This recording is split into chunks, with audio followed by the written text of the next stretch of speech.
It's car con carne. Let's eat in the car. It's car con carne. And now here's the star of our show, James Van Alstyne. Cinema Verite. Yeah, that's what this is. This is Podcast Verite.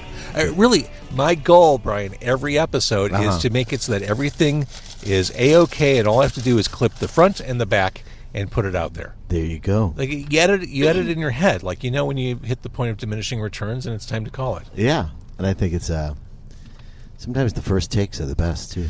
Well, you would know, you're a musician.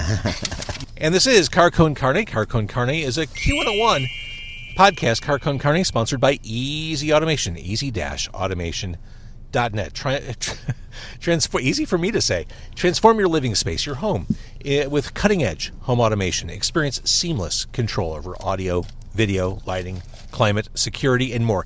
Everything you can control with the help of my friends at Easy Automation. Embrace the future of smart living. It's your home, your rules.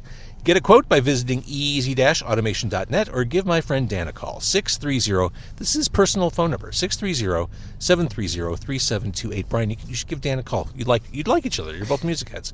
630-730-3728. It is Car Con Carne in front of Red Hot Ranch over by Ashland and Berry and the Lakeview-ish. Is this Lakeview, technically? Yeah, I think so. Lakeview High School is right down the street. Yeah. All right, in the Lakeview neighborhood of Chicago. Just a few weeks ago, we saw Violet Grohl take the stage with her dad, Dave Grohl, along with Chris Novoselic and Pat Smear, and they played All Apologies by Nirvana. Here in Chicago, friend of the show, iconic troubadour Ike Riley has recently expanded his band to include his three sons. And this is a thing. The gift, the thrill, the occasional curse of music is passed down from parents to their kids.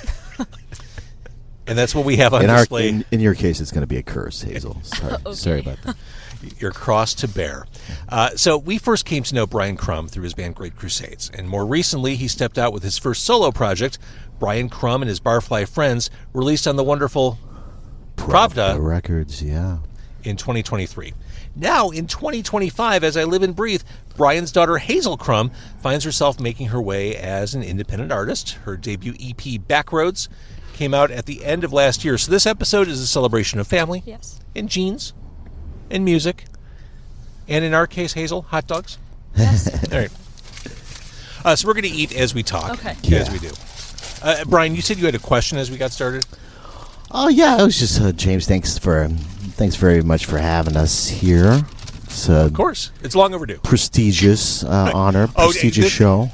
I'm sure this feels prestigious in my unwashed car in the dead of winter. If only these walls could talk of the car here, parked in front of the Red Hot Ranch. Oh no, but I was looking over your list of episodes earlier, and past 1,000 episodes. That is quite impressive. Hazel and I were talking about that earlier. It's stubborn tenacity. Yeah.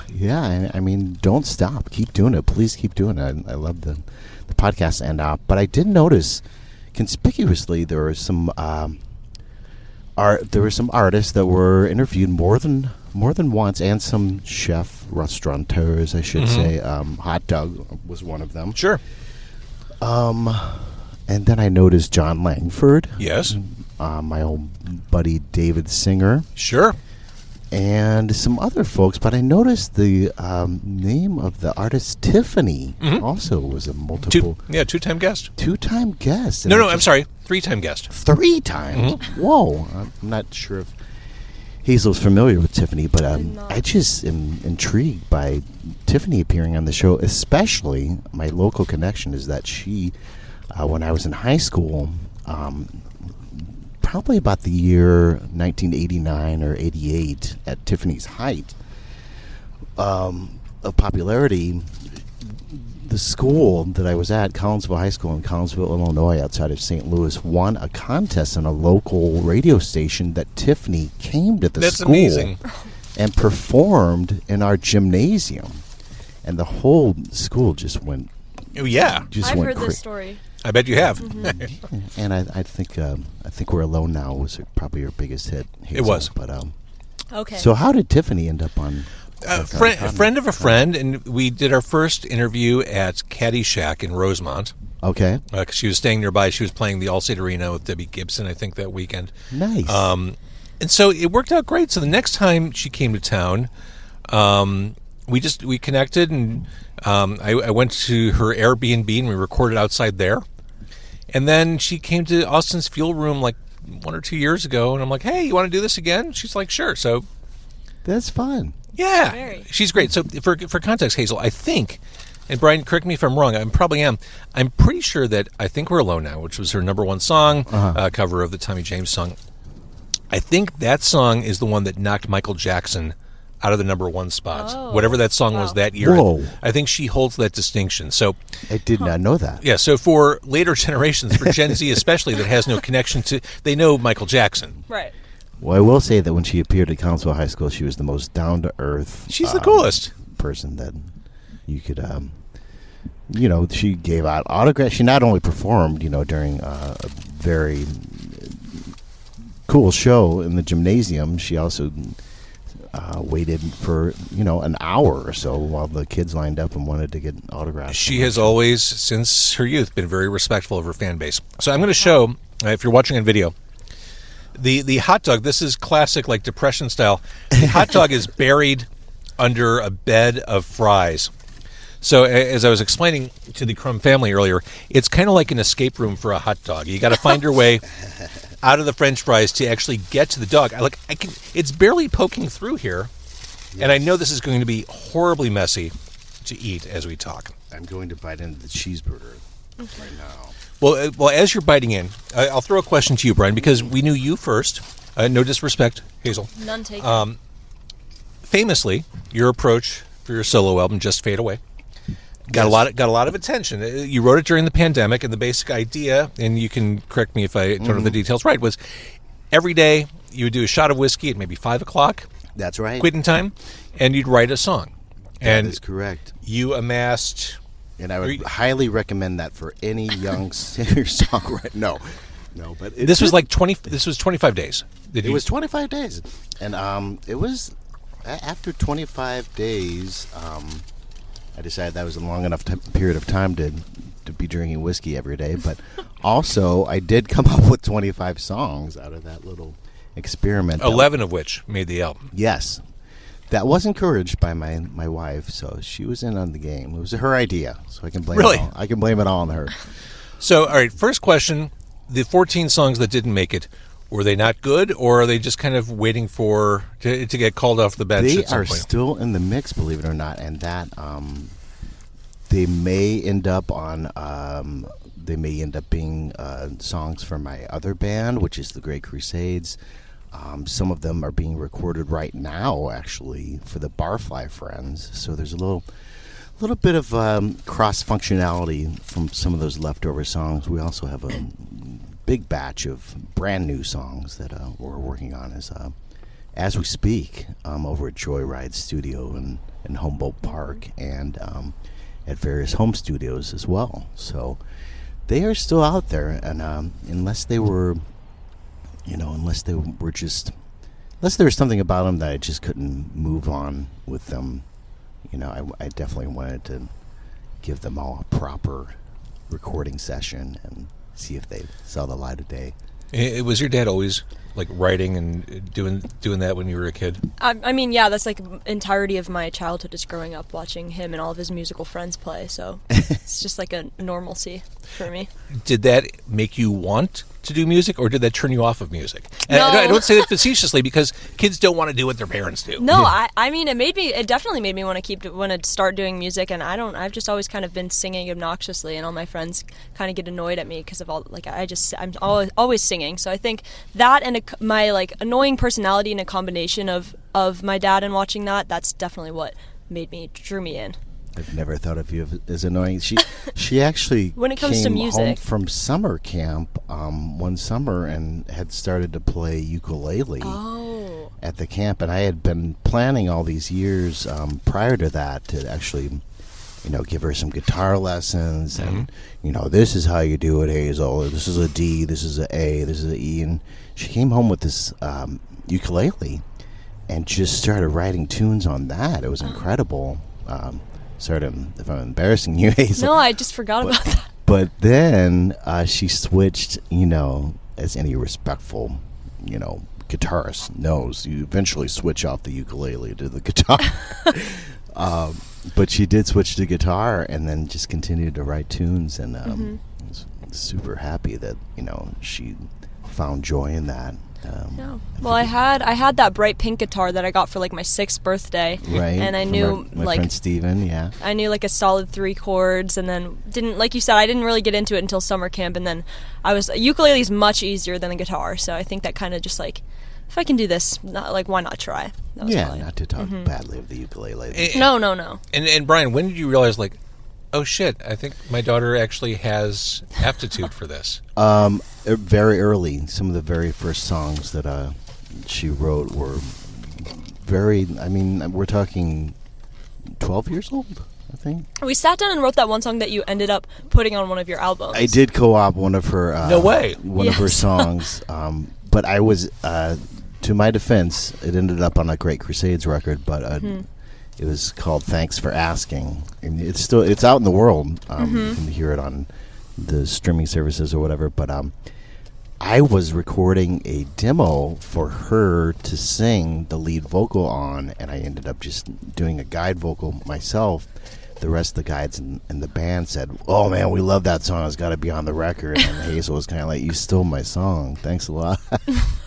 I don't even remember being mad about it. I just kind of let it happen. Yeah, you were kind of like, "Oh, it's going to be on your record." It was like 10, 11.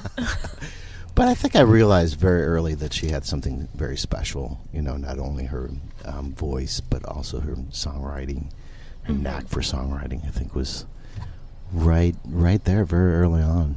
And one of the reasons why I asked the question I asked, I found with kids, telling them what you think they should do or what they should get into never works out well. But if you find something that they're into that's cool, support that and encourage that. Sure. Because they don't want to be pushed, or like they don't want their parents' idea to be their idea. Yeah, absolutely. And it was kind of like that with Hazel's record. The EP that called Backroads that came out in October of 2024. I was like, He's so good at the marketing part of this. He's so like.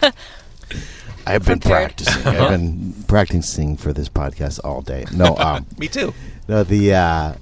When it came out, I was like, okay, well, the next step, Hazel, is we're going to have to do a record release show, and Hazel was kind of like, oh, that's okay. We don't need to do that right now. And I was kind of like, what? No, this is.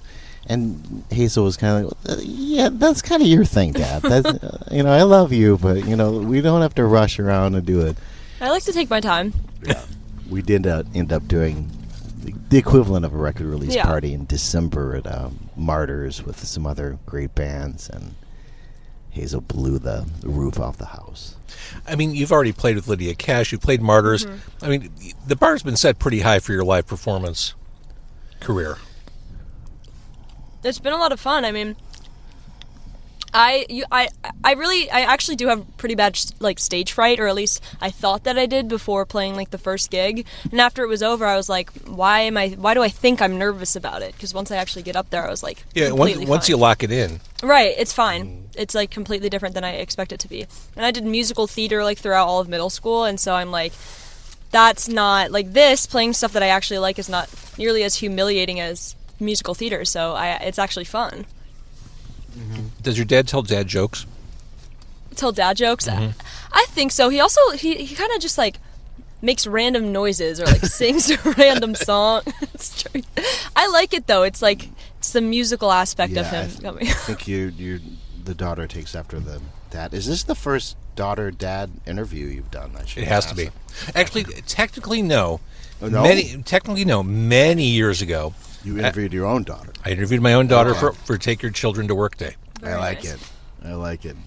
But I didn't have video rolling. I didn't want to put her on camera before she was 18, all that stuff. But the audio is still somewhere deep in the recesses of my website, carquincarney.com. There you go. All right, so Hazel, it's the pandemic. The world's ending. Everything's on fire. Dad's in the study doing a shot of bourbon every day at 5 I o'clock. didn't know that was happening. Okay. that was my first hearing of this story. I was trying to act nonchalant, but Yeah. I didn't know that. Wait, what? I didn't know that's how you wrote the album. That was a little experiment I did. Wait, you really didn't know I that? didn't know that. No, I didn't. Usually the other part of that is that I would do it every day before either making dinner or doing something around the house after I finish, my day job work, my editorial work. I would usually give myself 1 hour to try to write at least, a good chunk of a song. That's good discipline, by the way. It did, yeah. It really helped me a lot because it really had me focus. And then after that hour, after that 6 o'clock would come up, I would start making dinner, or we would start making dinner as a family, or do something more family based. Because, but it really did help a ton with being kind of locked in the house and discouraged to go out of the house. I remember you sitting outside, like on the porch. Oh doing yeah, it yeah, every that's now true. and then. Yeah, But sitting. Well, on the- I'm sorry, and I feel weird that I have to be the one to tell you. no, I mean it's making sense a little bit in my head now. Like I've heard rumors of this, but now it's like an actual storytelling. So I mean, I'm impressed. You can also do the same thing with a shot of chocolate milk or a shot of orange juice. Well, It does that's not what I- have to be alcohol based. That's what Kids. I was going to ask. Did the alcohol actually help, or was it just kind of like a red herring? Like It was just a way to get into the process. It's just I don't think I've never been of the school that thinks you have to be under the influence of drugs or alcohol or any kind of substances to be creative. So that's a good lesson for you kids. Yeah. I'm not just saying that because Hazel's in the car. Or that young people might be listening. I mean, I wouldn't know. Good answer, Hazel. Good answer. Nice. I do like the song "Barfly Friends." Yes. It provides essentially a definition for what they're. People who you maybe don't want to hang out with when the sun is out and you're living your day life. Yeah, and maybe they, some of them are your, very good friends, and then some of them, at least in this song, might be looking for more of a relationship, like maybe even more of a love interest, to not give away the entire story of the song, but yeah, you kind of, it's more common that you would see them in the nighttime. And then in the confines of what used to be like a smoky atmosphere. Yes. Are you a fan of Dad's music? I do. I mean, I love Dad's music. I made all my friends listen to it when it first. Did you really? Yeah. Oh, yeah. I did. I did too. I think I got some of your Insta friends and your. Oh yes. and All of my friends are following the Barfly Friends Instagram. Some of the few followers that I have on Spotify and Apple Music are Hazel's friends. is true. That she made them click Follow that up, yeah. follow button. Whereas Hazel has had a lot better luck on the Spotify and the streaming Goes up and services. down. Uh-huh. She had more than 15,000 spends on Backroads. Now the whole and album has more than 20,000 20,000. streams. Barfly Friends are circling somewhere in the lower thousands. That's okay. But hey, But those lower thousands are really super interested and they love what you do, and Yeah. they're quality low thousands. Right. Yeah, this isn't wasted effort. yeah, but please do go ahead and follow us on Spotify when you get a chance. Brian Krumm and his Barfly Friends. Hazel, Backroads, let's talk about that. This is a trio of Yep. kind of dreamy Yeah. Americana I would songs. say so.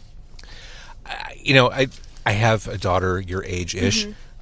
I don't know how you found this sound and this type of music. Yeah, I mean, I say that my whole, like, those three songs are kind of a collection of, like, kind of all the music that I've been listening, like, to throughout high school, because Backroads, the title track song, is actually, like, I wrote that when I was 13 and a half, 14, and so, I mean, that's, like, technically only a 3-year difference, but, like, it's kind of weird for me listening back to it, knowing that I wrote it at 14, but then the production elements of it are also that kind of, like, what I'm listening to now, and it all kind of just, like, blends together is how I think that like sound kind of came together. So for your first time recording, how did you know when a song was done? Well, actually, first time we recorded, I think it was Backroads. First time we recorded it, we had like what my dad and like Chris Motor, who recorded and produced the album, we thought it was pretty solid, but I kept listening to it and I kept kind of hating it. So I was like, can we re-record? A true artist. Basically, Yes. I basically asked to re-record the entire vocal part of that, and I mean, we did it, and I kind of just listened to it over and over and over until I'm satisfied with it. That's at least the vocal aspect of that is definitely tedious, but I And like then it. she went in and did a lot of harmony vocals, Right, yeah. with herself. So she really got creative in the studio with Christian. Christian Motor was the producer of the record, and we did a lot of work just, at his home studio that is great, great setting. And So then good. we also recorded some in our basement, so. I love technology and the fact that you can do that without thinking twice about it. Yep. Yeah, absolutely. That you can do a radio show in your car if you try hard I mean, enough. yeah. Yeah, exactly. So you've got those 3 songs down. Did you, like Brian Krumm and his Barfly Friends, leave some stuff on the table, or? I mean, I like to say that I'm kind of always in a state of like writing. I don't have any songs like in the studio currently, but my audio, like on my the like audio recording app on my phone has over like 1,000 recordings, which that's not 1,000 individual songs. That's like Right. 20 per whatever. But I find this is really common with artists. yeah. Like if you went into their voice apps, you would hear all these different directions, Oh, yeah. ideas, Oh, and yeah. flights of fancy. If you scroll down far enough, it's like I'm 8 years old and I'm like humming into that app. It's really- super helpful. It is, So- it is. And now they added the feature where you can layer it, so they used to not be able to do this, but now I can like plan out harmonies on the demos before I actually You can Really? multi-track on Yes. the voice app. And you That's haven't been able to do that before. But I was really excited. None of my friends got Nice. it, but So, okay, you're sitting on a lot of ideas. Mm-hmm. When do you want to do more? Because you're going to school. Like, Yes. We're catching you at an interesting time, like life change period. the goal is definitely to do more before I actually leave. So like before that, like August, have something ready to be out before I leave for college for sure. Is kind of where I'm at right now. But now I'm kind of in the phase where I need to like either pick some of the ones that I don't love as much and tweak them, or just like keep writing until I have songs that I'm very confident in, like the ones that I had for this past album. I will say that I have heard some of the demos just on the iPhone recordings, and she was playing one of them on the way back from a studio session Oh, that we yeah. did, and I was like, "Is this Cave Town?" I didn't know they had new music out, and she was like, "No, this is me." And That's awesome. I said Cave Town, not necessarily because it sounded like Cave Town, but because the guitar was just like really impressive, and it sounded like an actual released recording. And I was like, she was like, "No, this is my my tune," and I was like, "Whoa, we gotta work on that one," you know.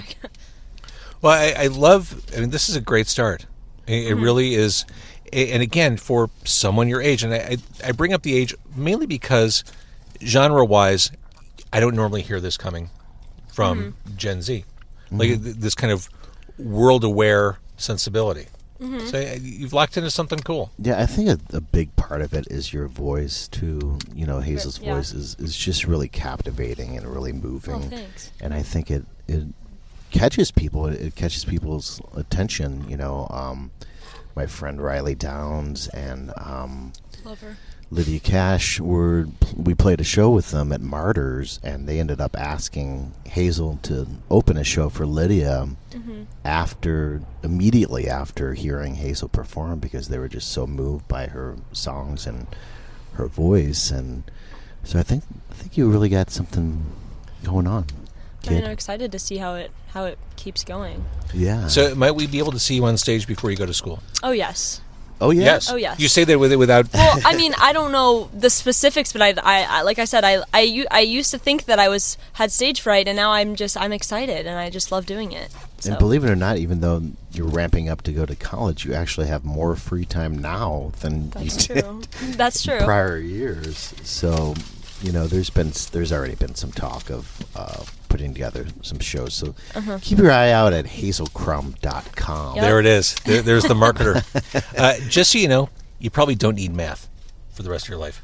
I mean, if you're Although you were rocking at calculus, right? yeah, calculus According to is. your professor at DePaul.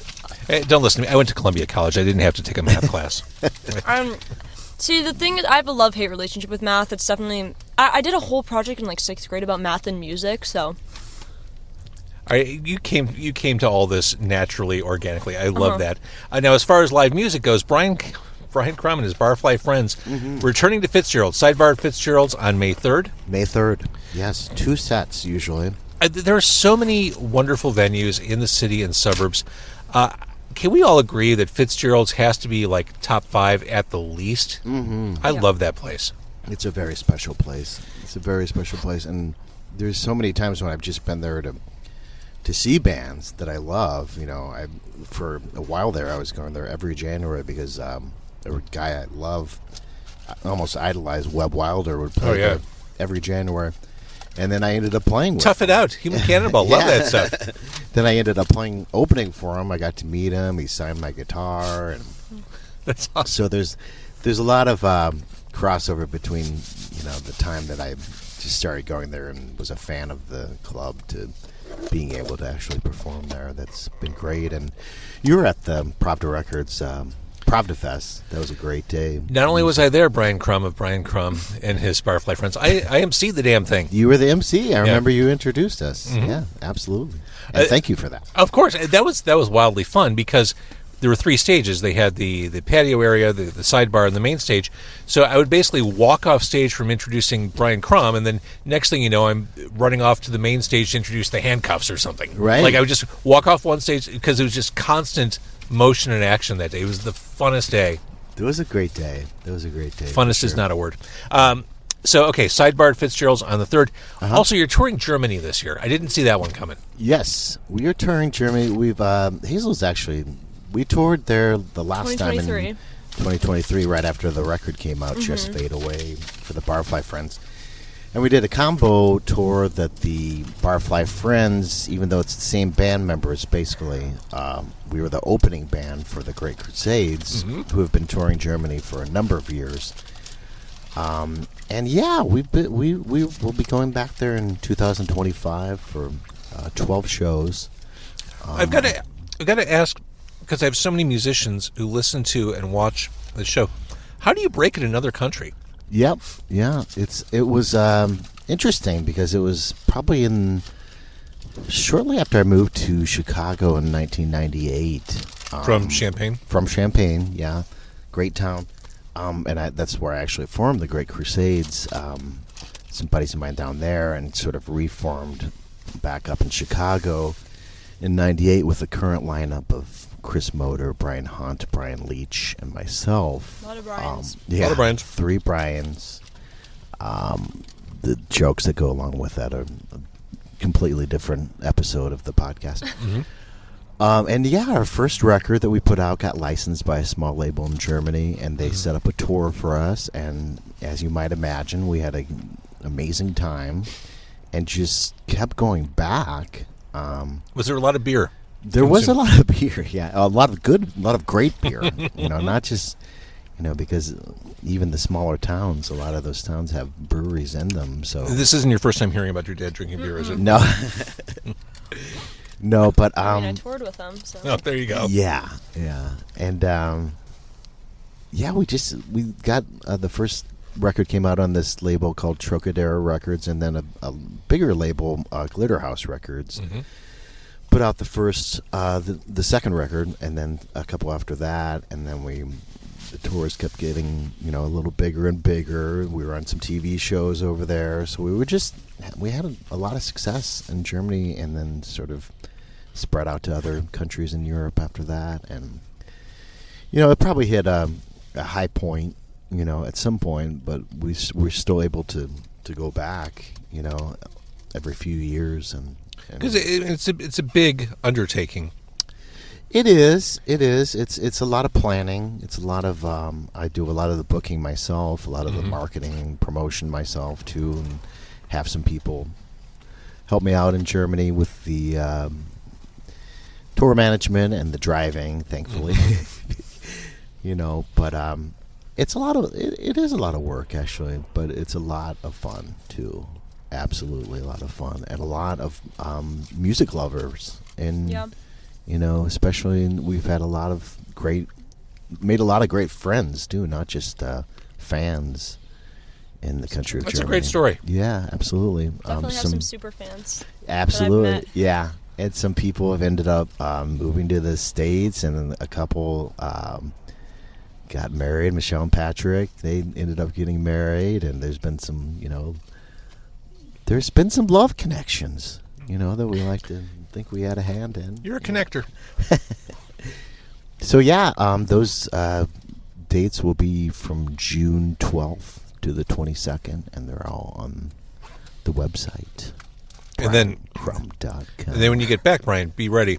Lots of trips to Target between then and August. Yep. Yeah. Get ready for college. Uh-huh. And I hope, Hazel, I think I've told you this already, but Boston has a great music scene, too. Oh, my God, yeah. I'm more than excited. Oh, my God, yeah. Yes. So in addition to playing in the Midwest, I see no reason why you shouldn't absolutely conquer the whole East Coast. Totally agree. Well, this was cool. I appreciated the generational aspect of this conversation. Absolutely. Yeah, absolutely. Me too. All right, Krumm family, thank you so much for doing this. Thank you for having us. Thank you, James. Thank you.